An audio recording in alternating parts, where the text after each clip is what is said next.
शिवांश के खातिर, शिवांश के परिवार के खातिर प्रार्थना ने घर छोड़ दिया है, लेकिन शिवांश और प्रार्थना एक दूसरे को याद कर रहे हैं।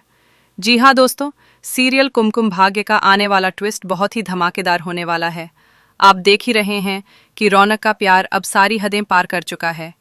प्रार्थना को लेकर उसका जो पागलपन है वो इतना बढ़ चुका है कि अब उसने शिवांश की सारी चीज़ें छीनने की ठान ली है। वो अब शिवांश का घर अपने नाम कर चुका है और नोटिस पीरियड भी भेज चुका है। बुआ माँ सोनालिका से कहती हैं कि क्या तुम सब कुछ संभाल लोगी।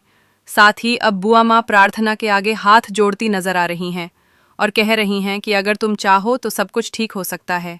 इस घर को बचा लो, शिवांश को छोड़कर चली जाओ। जी हाँ, यही है रौनक की शर्त।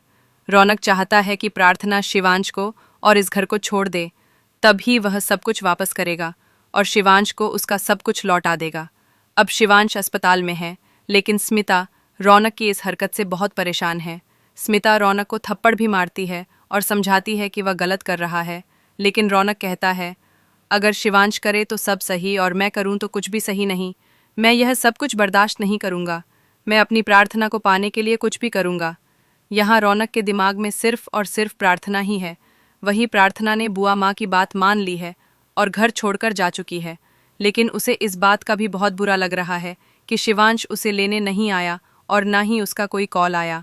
प्रार्थना इस इंतज़ार में है कि शिवांश उससे पूछे कि वह क्यों गई थी, लेकिन शिवांश को बुआ माँ, उसकी बहन और बाकी लोग भड़का देंगे और कहेंगे कि प्रार्थना खुद रौनक के कहने पर चली गई थी, हमने कुछ नहीं कहा।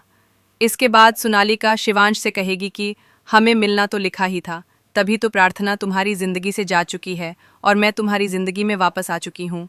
अब रौनक बहुत खुश होने वाला है क्योंकि उसने प्रार्थना और शिवांश को अलग कर दिया है। लेकिन प्रार्थना कहती हुई नजर आएगी, भले ही मैं शिवांश जी से अलग हो गई हूँ, लेकिन मैं तुम्हारी कभी नहीं हो सकती। यानी रौनक ने चाहे जितना कुछ कर लिया हो, लेकिन प्रार्थना उससे नफरत ही करती है और उससे बात तक करने में कोई दिलचस्पी नहीं रखती। अब देखना दिलचस्प होगा कि क्या शिवांश अपनी प्रार्थना को वापस लेने जाएगा या फिर यहीं ख़त्म हो जाएगी शिवांश और प्रार्थना।